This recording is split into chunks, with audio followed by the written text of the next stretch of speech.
Smaller churches need to start thinking more like a gorilla. No, not the ape, like a soldier. If your church is blowing the budget on 1 or 2 big events each year and not seeing the growth that you're hoping for, or if the money just isn't there for you to reach your community in a meaningful way, let me teach you how to think like a gorilla. I've pastored a small rural church in Alberta, Canada for 12 years. And I have a passion for sharing what I've learned that works here and may work or be adaptable for your church too. Pre-2020, our church was struggling along and it had an outreach plan, but community awareness just wasn't that great. Then the events of 2020 forced us into a new way of thinking that actually caused the local Chamber of Commerce to award us with their Best COVID Pivot Award at their annual business event, and to make comments like, did Abundant Springs Church even exist before COVID?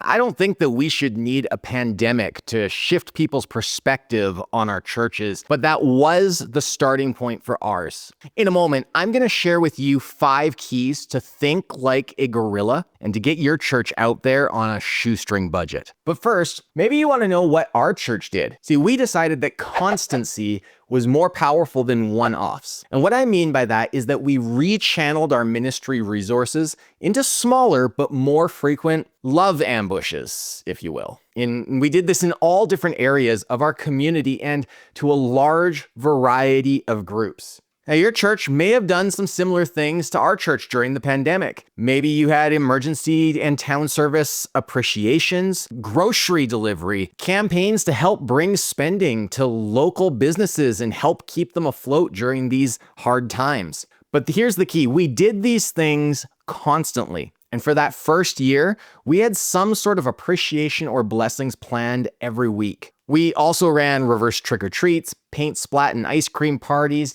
joined a parade and borrowed a dunk tank for charity, and so much more. But none of these broke the bank. That's the key. And so, are you ready to step away from the expected and into being the church that is loving people everywhere that your community turns? Let's get started. All right, the first key is this: take the low-hanging fruit, blessings and gratitude. In some of the upcoming keys, I'm going to share how you can maximize such simple concepts, but this is such a great way to start reaching into every area of your community. Okay, so getting started, what I want you to do is think of 3 to 5 groups of people who are respected in your community and write them down. These could be teachers, emergency services, hospital staff, town councilors, business leaders, or any other group that you can think of offhand that you really appreciate.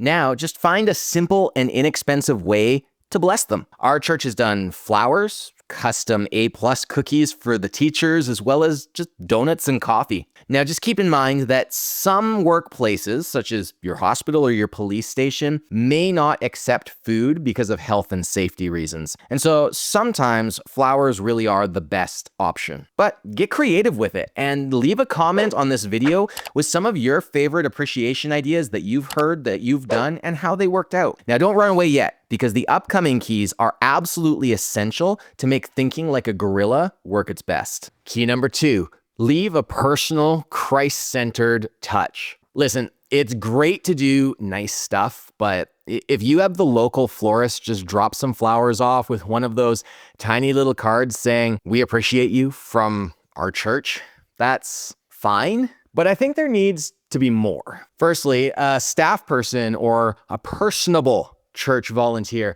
should drop your appreciation gift off with an actual human being, not just at the door, and then seek to have a conversation with them if it's appropriate. That person should tell the individual why your church is doing this. For example, "Hey, I'm Judy from Abundant Church down the street, and we wanted to give you these donuts and coffee to lift your spirits and just to let you know that we really appreciate you and all that you do for our community. See, we're all about Jesus' love for the world, and we wanted to show you some of that love." Second thing here is leave a good card. For us, we made up custom attractive cards that proclaimed God loves you and we do too, and then had our church name on the front. And then we would leave a heartfelt, positive message on the inside to go with the gifts that we gave. These cards were read by many, cherished, displayed, and later commented upon. So don't forget to leave a card. Now, you could stop here, but we're continuing to maximize our impact. So let's take a look at key number 3, show and tell. When we started doing this and encouraging our congregation to do it too, we got a lot of pushback from people telling us that Jesus says not to let people know when you're doing good stuff. And I get it. So let me quickly address this concern before sharing more about key 3. I believe that Jesus was addressing people who were displaying hollow spirituality that was all about how others perceive how great they were. The people and the actions that he taught against, they weren't intended to draw people into a relationship with Jesus Christ. Rather, they were intended to puff up the doer and to show everyone else how much worse they were than that person. Listen, that is not what we're doing by showing and telling. We want people to be impacted by Jesus' love and to know where to go to discover more about him. It's not about us getting pats on the back. It's about spreading awareness that churches are loving their community. We're not all about getting and spending on ourselves. So let's show and tell. It's simple. When your church does something for the community, take pictures and then blast it absolutely everywhere.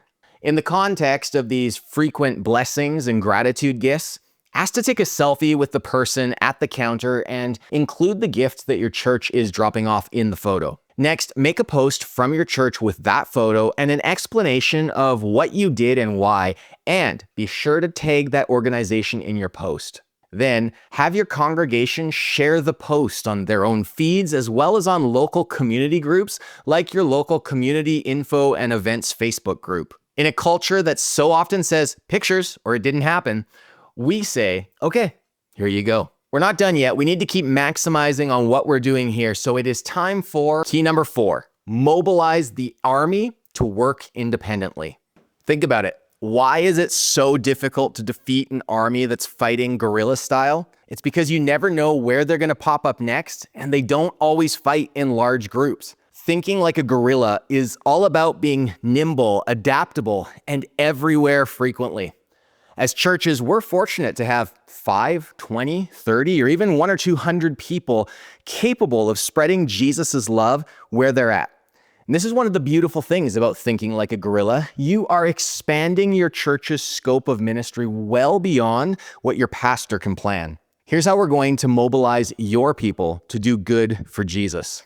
Number 1, use the cards from key number 2 or something like that and hand them to your congregation. Encourage them to write a personal message and to give this card to someone that they bless. Number 2, cast vision and create excitement. Tell them that we're here to love people, and then share the stories from what the church has been doing and encourage them to go and do the same thing. Number 3, create a list of ways to bless others: mowing lawns, shoveling snow, free babysitting, free backyard barbecues, gift cards, paying for the person behind them in the drive-thru, and more. And then, number 4, take pictures and report back to the church. It can take a little while for people to warm up to this idea and to work up the courage, but keep at it and share the stories of those who do step up. You could even do what our church did and place a balloon on the stage each week representing every person that the church and its people had blessed that week.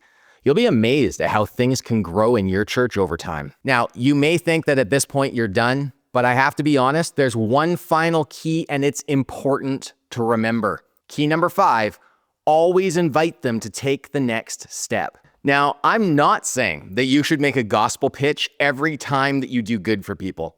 What I'm saying is to build a bridge from each thing that your church does to the next thing that you'll be doing. So if you have a fun family event coming up, when you bless these groups, especially if they have families or work with families, include information about that event. At the event itself, include information about your monthly kids club and invite them to sign up, or get parents' emails and permission to give them a heads up about other family-oriented things that your church will be doing in the future. Eventually, you want to guide these folks from an act of blessing to a small outside event, to an inside programmer event, to a church series that connects with their hearts and into a relationship with Jesus Christ and his people.